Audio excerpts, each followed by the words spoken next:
What I'm doing is I'm getting ready to send off my Welcome Back Kotter DVD Season 1 box set.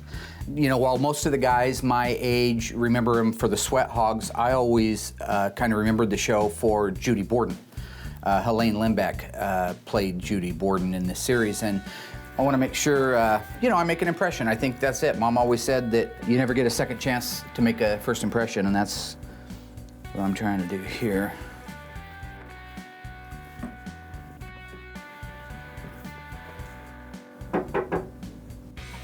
Wow, whoa, what's up?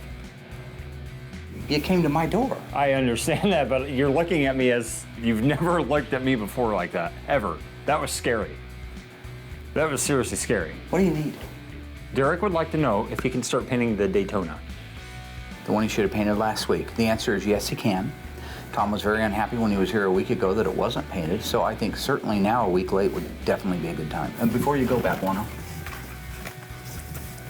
take that to the post office for me. Mail it. Thank you. Helene Limbeck. Strange.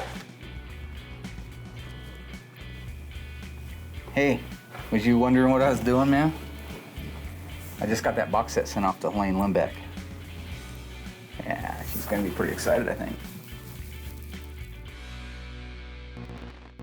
This time on Graveyard Cars. So I decided to come out to see how the car was. If Tom wants it done any faster, Tom can help. So Mark changed the locks on it and he did not give you a new key.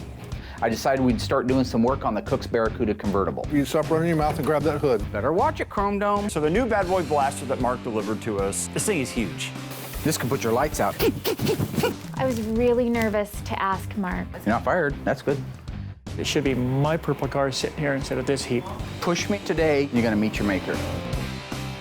Got that car coming to get you, Barbara.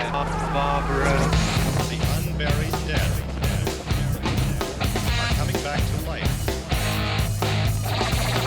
My name is Mark Warman. I work with my worst enemy, Darren Kirkpatrick. Give me a gun! And my son-in-law, Josh. Whoa! Along with my best friend, Royal. Well, all right! And our newest team member, Holley. This is exciting. We bring dead cars back to life. If we don't kill each other. Oh, Mark! Oh. It's gonna be a bloodbath.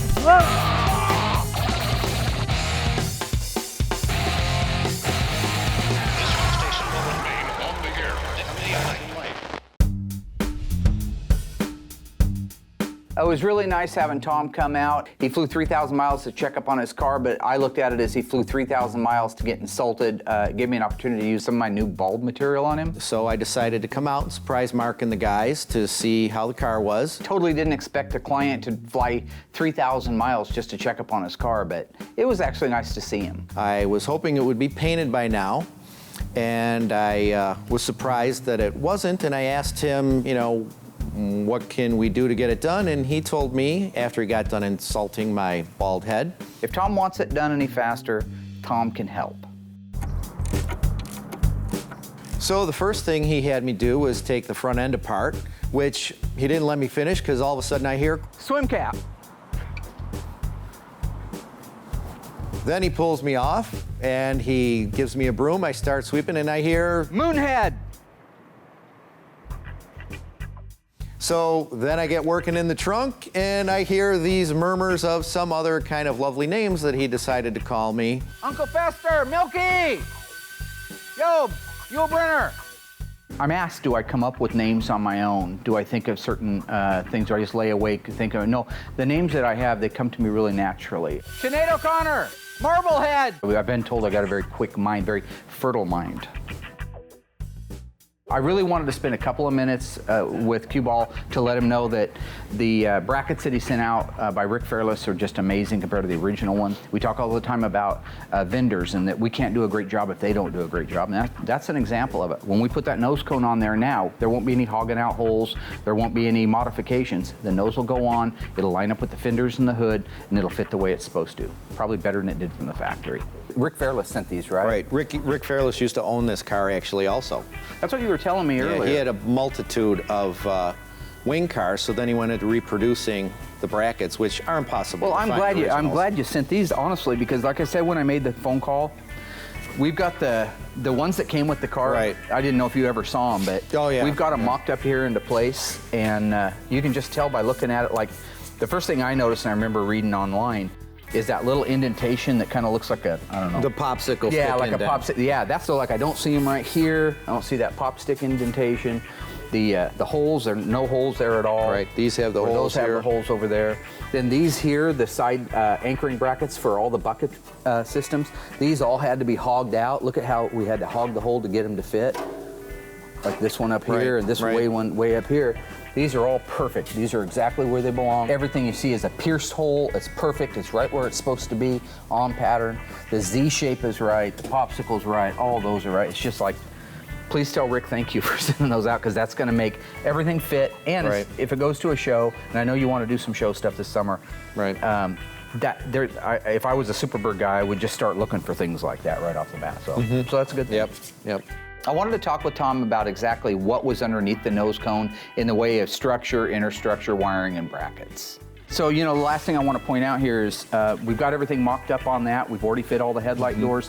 One of the things you were asking me, and I didn't know all the answers till we got this one apart, Right. is what actually goes in there. That's kind of a mystery. What all goes in this huge, big nose cone besides headlights?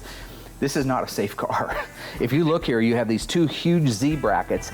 Basically, that and this upper latch tray Right. are what keep that nose cone from sliding all the way through the core support, firewall, and into the steering wheel.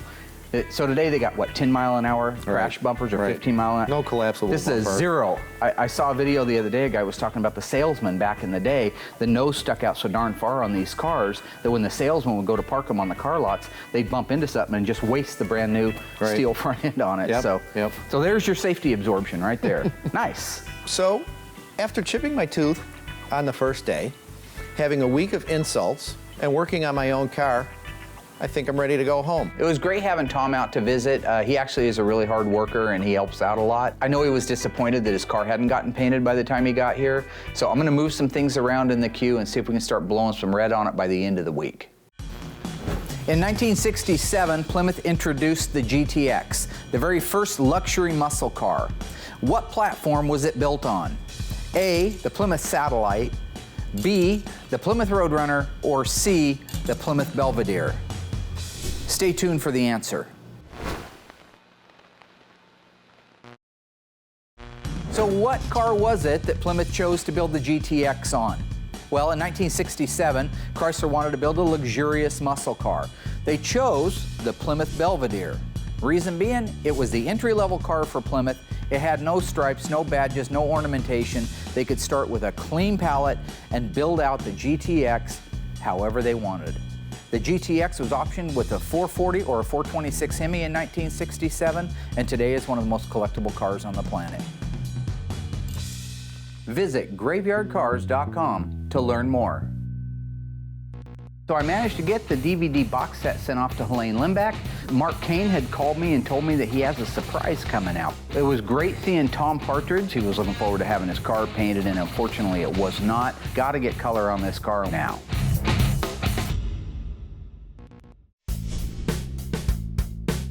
Well, Mark's been pushing real hard to get the Daytona done. Time to rock and roll and make her all red and get her put together and down the road. When you've used a paint system as long as I've used PPG, you learn what works and what doesn't, or what the very best way to make something work is. So in the case of our Daytona Charger, it's R4 red factory paint code. That means it's a solid color, no metallics. If you remember back to our Challenger sunroof car, FC7, it actually had metallic in it. Metallic paint has to be spread out evenly. It has to be shot at a certain pressure. You have to make certain drop passes. You have to do cross patterns to make sure that you don't have a splotchiness of metallic. If you did that with a single stage, it would look terrible. In the case of our R4 Daytona Charger, R4 is a solid red color. It doesn't have metallic in it. I learned years ago that the Concept single stage, it wet sands and buffs better than the clear coat. It has a richer, deeper look to it, and as well as it saves a bunch of money because you don't have the base coat and the clear coat together. You just have one product, a single stage paint. So you save time and money, and in the end, the result is even better.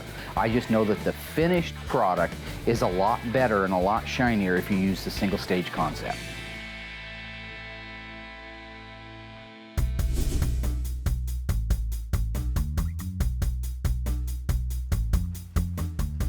What's up, Holley? What are you doing? Hey. Just working in here. Yeah, you look a little overwhelmed, if I must say. I am overwhelmed. I thought that I would be in my office today, but the locks were changed. So Mark changed the locks on you, and he did not give you a new key. That's right. And there was a note on the door, under construction. It's nice of him to let you know. I know, right? So I take it you're just going to be here for temporarily studying, eh? It's a little overwhelming. Looks like you got all the numbers and stuff laid out. Yeah, it's just like hunting down all these different codes. I feel really bad for Holley. Her job is actually pretty hard. I mean, especially since she is new to all the cars. You know, the best way that I've started to learn the numbers is not actually by reading the books, it's actually being out there working on the cars, believe it or not. As crazy as it sounds, you know, and especially with Mark hounding me nonstop, you've got to know this stuff. Yeah, well, I'm gonna go back to it, so if you need anything, you just let me know. All right, thanks, Josh. All right, we'll see you later. Bye.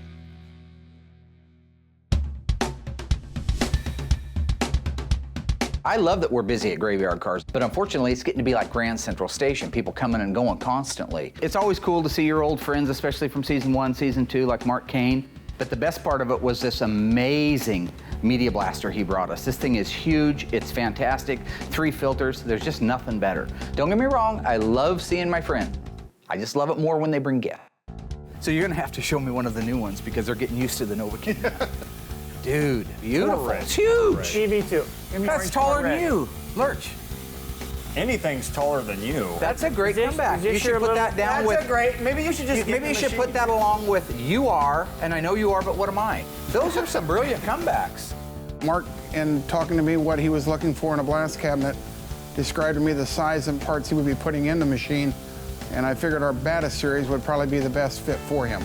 That's our new welded cabinet, and we built that into suction as well as pressure feed, and it's a perfect fit for what he's doing. The new one is amazing. It's huge, but not only that, it has the pressure tanks on one end, has the siphon ability, so it's going to be able to allow us to speed up even more of our process. He basically has a special custom-built cabinet. There's none like it in the U.S. It's our design, and it was built for him. Very proud of our cabinets. These are fully state-of-the-art. They've got the integrated built-in vacuum, which nobody in the industry does. Now, Mark, what we did on this, with the immense size of this cabinet, we had to add more vacuum to it, more area. So now we've got the doors that open hinged, and then these are the dust bags. Boy, what a nice unit, huh? Yep. So now you. So these we just take out and maintain every week. Well, like what you do, there's a ring at the bottom. You don't have to take them out. You just hold this and shake it, and then your dust gets collected here. You dump it out, dump that dust out, Gotcha. and go right back to work. Got it. They've got the self-filtering floor. Most use a reclaiming unit. Very expensive, very high maintenance. With these, there's basically cleaning the dust bags. That's all there is to running the machine. Hole diameter is .180, and it allows only the media to go through. You will get some paint chips, but they're small enough that it doesn't affect the performance of the cabinet. You're not going to drop nuts and bolts and stuff like that through it. But anything else, when you get done at the end of the day, you can take a shot back and just shot back whatever you've blown off, like the paint dust. The new blast cabinet is going to allow us to be able to do larger items like doors, fenders, and hoods. That's going to mean that we can keep everything here at Graveyard Cars. That means we can do things faster and up the quality even one more notch. The integrated pressure system is unique. A lot of your body parts that you do on a car, you need very low pressure so you don't get warpage, and that's what this machine does. Another neat feature about this, when you push that foot control, this pressure coming out of here is only like 1 PSI. That way if somebody, for whatever reason, had this door open and then went over there and hit that, it's not gonna immediately put somebody's eye. Oh. It's gonna give you, it'll be so low pressure, it'll give you a warning, hey, this thing's on. Okay. It's just a brand new design we've come up with. Wow. Totally safe. With the multi-V designs in the base of the machine, you don't have all that problem with the media getting down to the pickup tube. It's always waiting on you. And the lighting is so far away from your workstation that you don't have any problem with your lights getting distorted by the abrasive. Well, they're bright too. Yeah, they are. Yeah. So that's a unique feature. It's just another bad boy feature that really makes it convenient. My favorite part of having Mark come out with some new equipment is my opportunity to kind of release that inner boxer in me. I think Mark, for his age, is fairly strong. I think his strength only lasts for a short period of time, and then he would just I mean, nothing. You know, the average heavyweight hits at 300 pounds per square inch. I hit at 700. You know what that means? Anything You're I lying? hit, it destroys. Bust you up. Talk to Mark Kane about busting people up. Bust you up. He does this every time you come around. That's what Mr. T. That's what Mr. T said to this'll Rocky. be- To Darren, it's a game. He has no idea. I have the ability to terminate his existence, cancel his contract. You know what I'm saying? Finish him. This can put your lights out in a heartbeat. Novocaine. Get him. How would you defend it? Don't hit me, because you know I've got osteoporosis. Well, because I had somebody tell me once I should have been a boxer. So the new bad boy blaster that Mark delivered to us, I know I'm gonna be spending a lot of time on it. This thing is huge. I don't know where the hell Mark's gonna put it at. We have so much stuff here in the shop. I mean, things are just escalating quickly. I don't know where we're gonna put it. Novocaine. I thought you left, dude. Well, I've got a present for you out here. Stop running your mouth and grab that hood. Better watch it, Chrome Dome. Balance the back. I was really nervous. You're not fired. That's good. Derek sprayed the paint on Tom's Daytona, only a week late. Holley's been displaced while her office is mysteriously under construction. And my good friend Mark Kane came to visit and brought us a custom-built blasting cabinet that's big enough to put a hood in. Now high five his face. Who does she look like? I think she looks like me. Really? My baby doesn't look anything like you. She looks like me. Don't say No, she it's looks not like a this. prune. She looks like a prune with a beard. You know what, long Hello, term? Mr. I don't Warren. want any crap out of you. What's How are you? I thought you left, dude. Well, I've got a present for you out here. Got you an early present. Saw you guys running around the shop here cleaning parts, and I got you something now that's mobile. I thought Mark already left. I had no idea. Next thing you know, he comes back in the office. He's got another present for us. It's a solvent tank. Works off of air, not electricity. Christmas part 2, apparently. Now see, the air pressure brings out the solvent. Now we've designed this with a long bristle so you can get down into stuff like carburetors. That is a cool unit. Then you just shut the air off. Then you can open the valve that go back into the tank. So it's the ultimate recycler. Right, it's just recycled, you know? If you're working on anything, and a lot of the stuff we completely disassemble, but if you wanted to do the rear brakes on one of these cars, you could just roll this underneath it, wash out all that old dust, have the tank right there to do it with, and then you're back on the road again. I think the Bad Boy Solvent Tank is just another great addition to our arsenal of equipment already at Graveyard Carz. It works off of air, it doesn't need the electricity, so that makes me mobile anywhere in the shop. It's a nice little unit. That's brand new. You designed that? Yep, that's a brand new That is really Bad Boy cool. Blaster's design. Love having Mark Kane out. He's a great guy. Always shows me a couple of new moves for the boxing. I think more importantly, and to the point, he always hooks us up with the best equipment that's available in his industry. It's good to see you, my friend. All right. Tell the family hi for us. My hair may be getting thin, but have you looked at yours? Yeah. I got a piece of Mine? advice for In you. the Don't front? ever shave your head. You're gonna look like Jupiter from The Hills Have Eyes. Well, that would be you. You are. Good comeback, Royal. Quick. All right, let's get this thing apart. Right now, the Daytona Charger is in the paint booth getting its final paint. Since we don't have all the parts for the Sunroof Challenger, I decided we'd start doing some work on the Cook's Barracuda convertible. You want this car done? You want the You purple know car we can't done? do the RP. I'm missing some parts. It's not my fault. We've had this conversation. We can have it again, Rain Man. You know, as usual, things don't always go as to plan here at Graveyard Carz. We're going to work on this purple sunroof Challenger, but the parts didn't show up, so Mark has to come out and work on this green Barracuda. And as soon as we get the hood off, we want to put the bolts right back in it. I know you guys I want wanna to go around put them the in a other wrist side. rocket and shoot them across the street, so I have to spend the next 6 you'd months be trying to good. get... Better watch it, Chrome Dome. The bickering's getting to be too much. You know, it's. I'm wanting to get this done, get everything dropped out, so we can start taking it apart. Grab It goes so much quicker if you stop running your mouth and grab that hood. There you Okay. go. Ooh, don't pull it over that way. Well, I was hoping to get to take the car apart with just maybe Josh and Darren and keep Mark out of it, but that didn't work. The fact is, we still have a deadline on that car, along with all the others. We need to get it disassembled, up to the dipper, back, and start doing body and paint on it. Mirror, mirror on the wall, who is the smartest one of all? Darren. Oh, sorry. Go ahead and drain the antifreeze out. So I'm trying to get the fluids drained, get something done. I know how Mark is about getting fluid on the floor. He just has a fit. So what I want to do is I want to measure the exact location of the ethylene glycol warning label. This was one of the things that people put on, so they could put it on anywhere on this upper tie bar. And I could put it on anywhere on the upper tie bar when we're done, but I want it to be exactly the way it started its life 40 years ago. That means, you see how it's hanging over the edge that way? Right. and it's centered. I've got them out back that most of them are way over here, but this particular one is almost centered and over that way. I want to duplicate that when we go back together again. Okay. We're actually having a really good time disassembling this car. I'm learning a lot of things, a lot of history about this car, and Mark's doing a really good job on teaching me. Josh is evolving a lot as a restoration technician. I think part of that is because he's now starting to understand why I have such a passion for these cars and for the era that they came from. I think he is evolving into something that we're going to be able to really mold and grow in the future. So if you can measure from the edge of that right there to the center of that hole and tell me, and then hold it there. Got it? For me, one of my favorite things is documenting exactly where labels and decals and different things went. The books say that you had a certain footprint to put them in. I want to duplicate originally how it was done. I want to relive history. How long are you going to milk that for, Mary? I'd like to get this engine transmission out. I know, man. I just don't know why this thing isn't coming. Just standing there, make sure it's clear to come out. I am. Everything is pretty clear to come out. Really? So this vacuum hose isn't hooked up? Nope.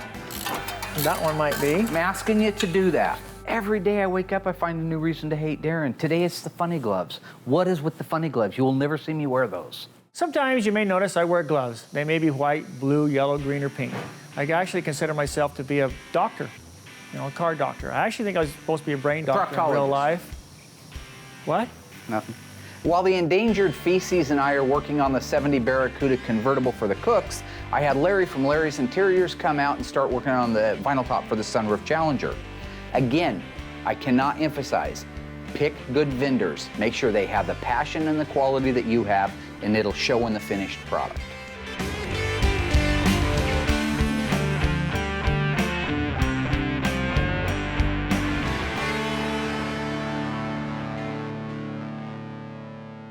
Back in the day, one of the first things the guy did when he got his new 440 Magnum was take the exhaust manifolds off and replace it with an aftermarket header. Believing that the aftermarket headers would increase the horsepower and the output of the engine, the factory HP exhaust manifolds ended up in the garbage.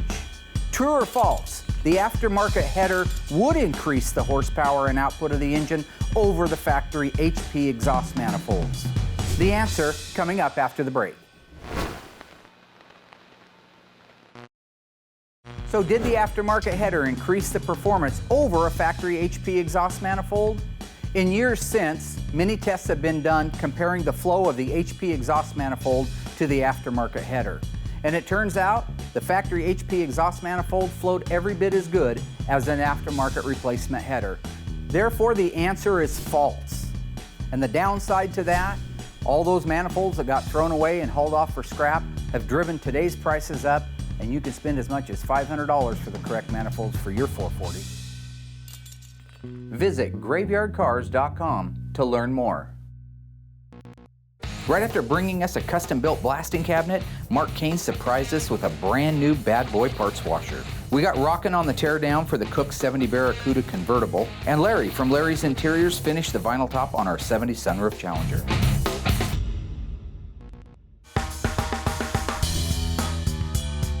Now that we have everything disconnected from the top side of the car, we can roll the car back on the bend pack, lift it up, and disassemble the engine, pull it down, get everything else going. Okay, get the 3/4 inch wrench, which is right behind you, and drop that upper one up. Stop right there. You want to get the tires off? Yeah. Once I've established that I have all the photos that I need for the restoration, it's time to disassemble the car. In the case of our Barracuda, the first thing we do is disconnect everything on the top, all of the things that are attached to it, including the exhaust, the transmission, and the drive shaft. That allows us to be able to unbolt the K-member, upper control arms, and the rest of the suspension pieces, and drop that unit out as a whole, just like we put it in as a whole. Oh, balance the back. Remember, these things like to shoot. Just like when you're putting one of these cars together, you have to take your time and be patient and careful. You have to do the same thing when you're disassembling them. When you disconnect that son of a bitch, sometimes they're back heavy, depending how they're put on, and they can drop right off the back. Put that right underneath the 8 3/4. When you're taking that front suspension out, you're not just taking the suspension out. The motor, the transmission, and that front K-member make up 1/3 of the weight of the car. So when you take it out and you drop it and release it from the rest of the body, you're going to have a real good chance of it flipping over backwards. That's why I always put a brace in the back, some kind of a jack support to keep the car from tipping over.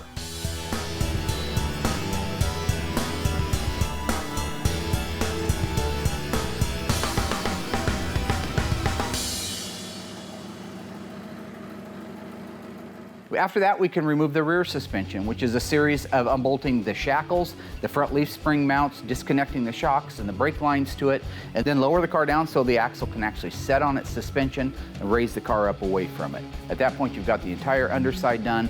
Now you can move it to a dolly and disassemble the top side. We're a pretty close-knit group of guys, and I'm feeling more comfortable all the time about letting my body guys help me out with disassembly.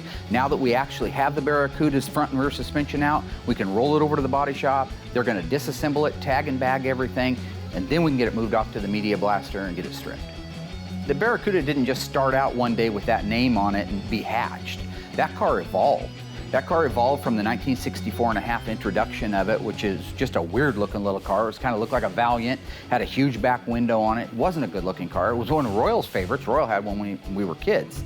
That was the first generation of the Barracuda. That was 1964.5 all the way through 1967. In 1967, 68, and 69, it took on still an A-body platform, but it was sleeker, it was more refined. And you can begin to see the influence that's in the 70 E-body in that late 69 body style. So it was really fun to watch that particular car evolve from the 64.5 to the 70, which the 70 and 71 are the pinnacle years for the Barracuda, the most sought after cars, the sexiest cars. And it just shows that you start out with what you have and you just keep dialing it in, dialing it in, dialing it in. One day you've just got a masterpiece, and that's what I think the 70 Barracuda is.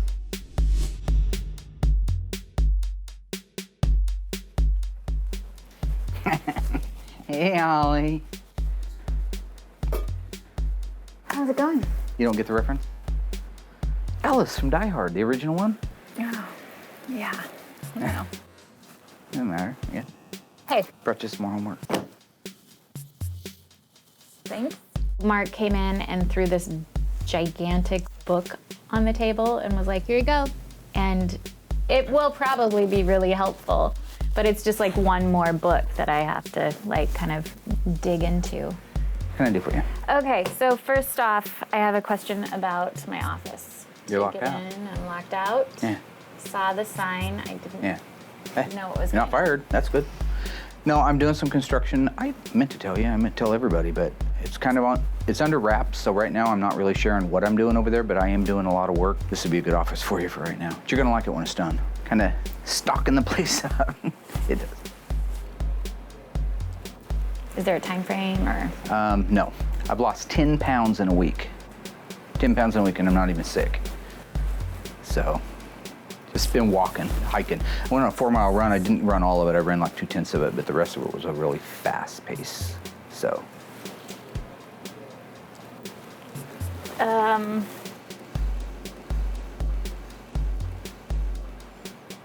Took up another notch in my belt, so. Dude. Well, I was wondering if. By the way, I've studied every one of these manuals front to back. I'm sorry, I could help you out here a little bit. If you don't believe me, you might take a look on the inside. I believe you'll see my name in the special thanks graveyard card. Really? Well, I appreciate your interest and admire your enthusiasm. I think I can handle things just fine on my own. Name of the movie? A Few Good Men, Tom Cruise. So what's your question? Well, I was wondering if it might be a possibility that I help you work on the cars. You want to get your hands dirty a little bit? Yeah. Well, I will say this. I'd like a little bit of time to think about something like that, because it's obviously not what you were hired for. I was really nervous to ask Mark about working on the cars because I wasn't quite sure what he would say. I don't hate the idea. You do learn. A normal person with a normal brain and an IQ above room temperature would gain a lot of knowledge by working on the cars. So I'm not saying I hate it, and I'm not saying yes, I'm not saying no, but I will think about it. Okay. He said he'd think about it. Is that cool? That's awesome. So you're doing a great job. Hey, was you guys wondering what impression I was just doing in there? I was doing Ellis from Die Hard when he walks up to Holley. I said, hey, Holley. But what about you, you pig-eared dolphin? Your face got more lines on it than a road map. Your eyeballs are heading on the side of your head like a parrot. Push me today, you're gonna meet your maker. It should be my purple car sitting here instead of this heap. Kick your kidneys. He needs help. Go for it. Who writes that? The team knocked out the teardown on the Cook's Barracuda convertible in record time. Then, Holley threw me a curveball when she asked if she could work on cars. and I still haven't got anything back from Helene Limbeck in regards to my Welcome Back Kotter DVD set. We've got a nice early start today at Graveyard Carz. Today we're putting on some of the trim and ornamentation for the sunroof car. That's fun stuff, that's payoff stuff. I should be excited about it, but I'm not, because it should be my purple car sitting here instead of this heap. We got the carpet laid in so it can lay. It's got to lay there for a few days. So what I want to do is I'm going to run out in the graveyard and get the exact measurements of where the Challenger emblems go, because there's no predetermined holes, and I can't trust the Influshables to put them on because they'll be upside down and at the front of the fender. The emblems were put on a specific spot, but the only way to find out where the emblems go exactly is to measure a original car. It looked like the factory put them on 1.5 inches above the style line. So I'm going to put 2 pieces of 3/4 tape up there, only because I didn't happen to have an 1.5 inches handy. And that's going to give me my straight line, and it's going to give it an 1.5 inches off the style line.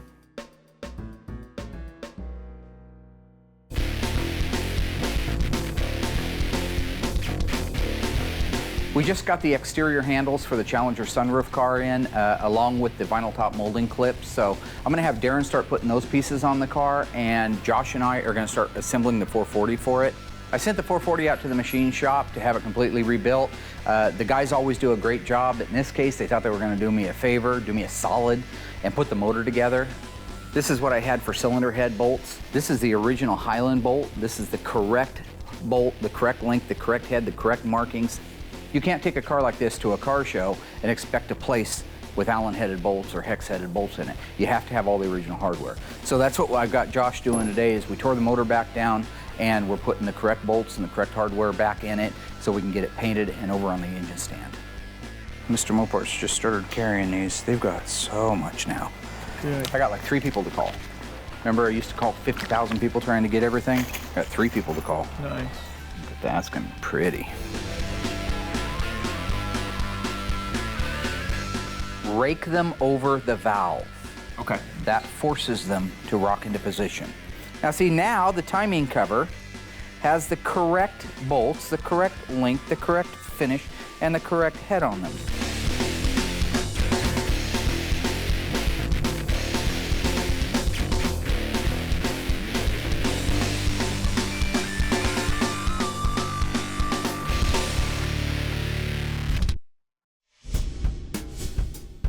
In the late 60s through the early 70s, Chrysler offered a sunroof option in several of their muscle cars.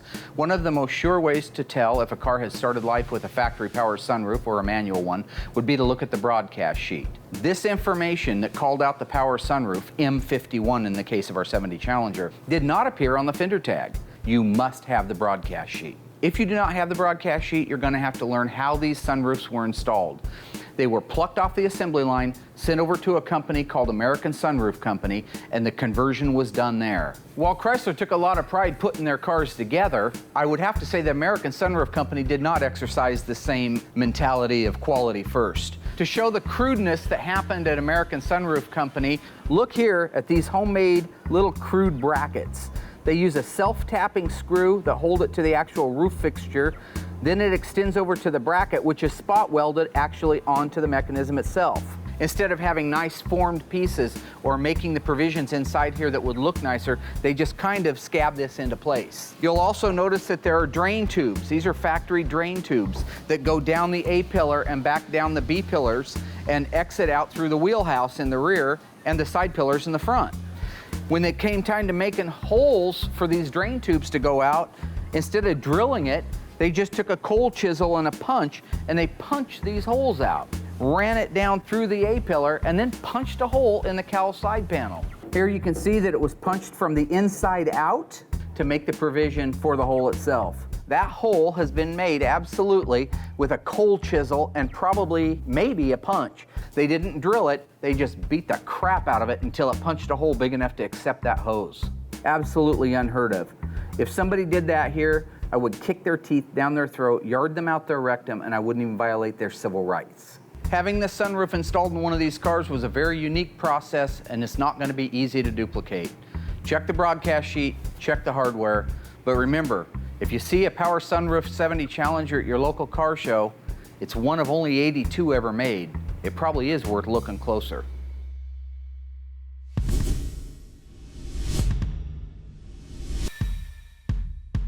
Now that I have the engine completely assembled and ready for paint, I can move it out to the booth, mix up some Hemi Orange in the cup, and start spraying. Why is the Daytona still in the booth? Derek told me, Derek told me not to do anything with it until it's done curing. Painted. Okay, here's the problem. I need to paint the 440, just like I did an hour ago when I mentioned it. Yeah. I still need to paint it. So if I can't get, you tell me he won't make the booth. Just take it up with Derek, man. I don't know. I'm just doing what Derek told me. I'm picking it up with you. I'm asking you. Is it not going to come out of there now? Derek painted it. Yes or no? Is it coming out? No, it's not. Okay. Clean up the shop crane area, close all the curtains, open up the door so I can have a side draft through here, and don't go in the middle of the corner and make popcorn or something. Okay? Just do what I asked you to do, and we'll get the engine painted. I can put it together. Where are you going? I'm going up to get the engine to push it out here and paint it. What part of all this did you miss? Hi, I'm 30 seconds ago. Did we get a chance to meet?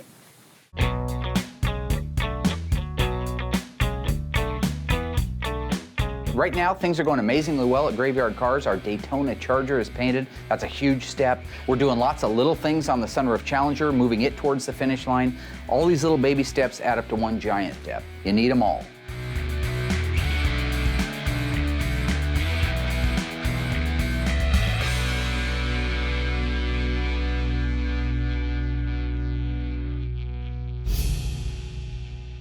I was looking at these pictures of the muscle cars. There's no pictures of yours in here. Why? Working hard. I'm on a break. Oh, we're looking at pictures. Yeah. Why? This mail today? Yep, there's the mail. He just dropped it off. It's been 3 days. We're in Oregon, they're in California. How could it possibly take that long?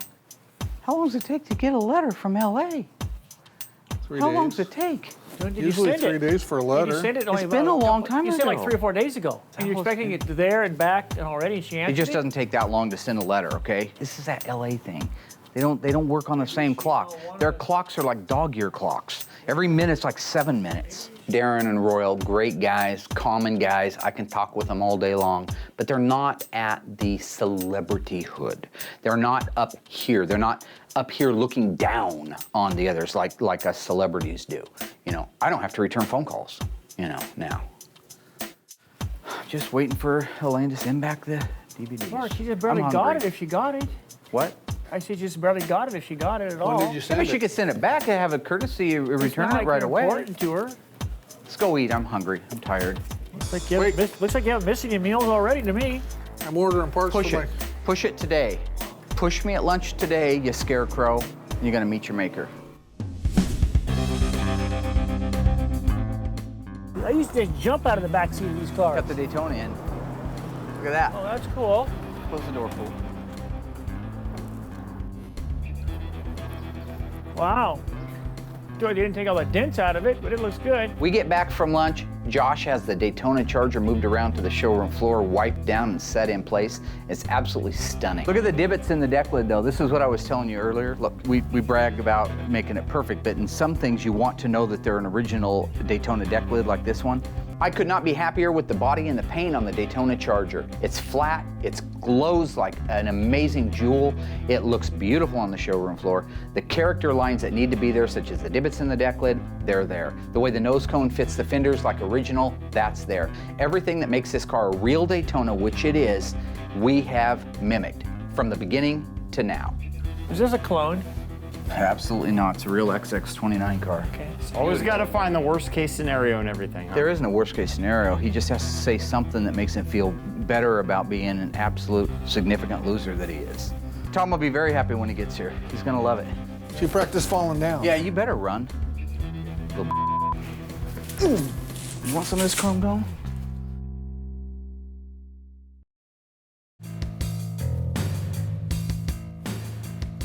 Hey, Go for it.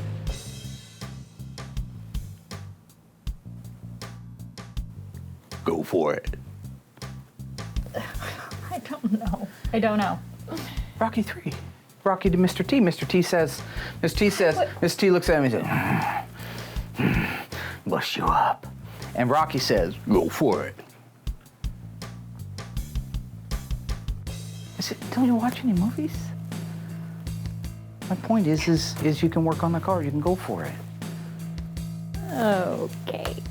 Great. Awesome. Go for it. Go for it. Go for it. Huh? See you next week.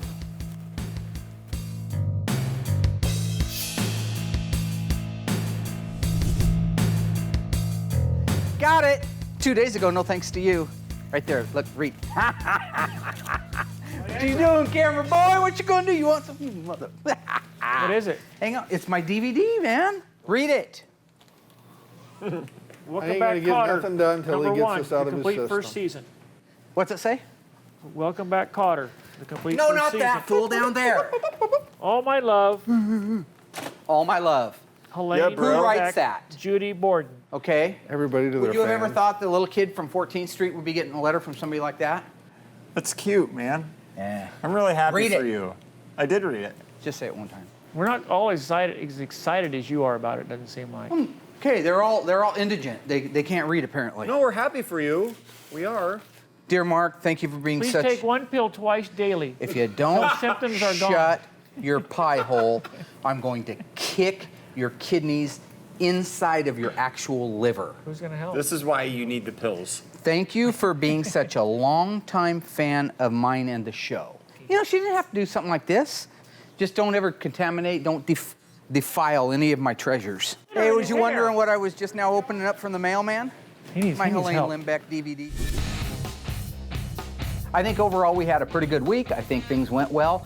Tom got to leave disappointed, which I know makes you happy. And along the lines of disappointment, Holley was disappointed, which I know makes you extremely happy. Why wouldn't her key fit the door? The key wouldn't fit the door the same reason nobody's keys fit the door at the studio, okay? Why? I'm making changes over there that's nobody's business. So what is going on? Speaking of changes, Holley is going to start doing some work on cars. That's good. I bet she is as good mechanically at working on cars as she is at the research. So she's You not know going to why? be very good? The 440 got the correct bolts put in it. It got painted and is now ready to install in our sunroof Challenger, which Larry got the vinyl top on. Mark Kane came out and brought us the Taj Mahal of media blasters and a parts washer. What happened to his finger? He ripped it off, okay? How? Same thing I'm gonna do to your head when I take a dooski in it. The Cook's Barracuda got disassembled and sent off to the media blaster. It's a Barracuda. That's great. That's why I said Barracuda. The Daytona got painted and it's absolutely stunning. About time it got painted. And the best news of all, the coup d'etat. The part that I will remember the most, cherish when I'm a little old dude Lunch. sitting on it, was finally getting my DVD box set back from Helene Limbeck. It doesn't just say, Dear Mark, thanks for watching, Helene. It says, Dear Mark, you're super funny, your show's great, I wish you all the best, love Helene. And then this supplemental page, okay? But isn't that what you told her to say? No. You sent her a video. Script. Hi, Helene, Mark Warman, Graveyard Carz, probably recognize me. I wanted to put you a couple ideas for the signature on the box set that I'm sending you. Dear Mark, I wish I could have worked with you instead of John Travolta back in the 70s. Dear Mark, love watching your show, true genius comedy. You make me want to be a better person, love Helene, you know, something like that. Use your own words. You know, not licensed comedian, I could be. That was a joke. The only thing was a joke was that shirt that was 2 sizes too small you wore. You ever seen Gilligan's Island?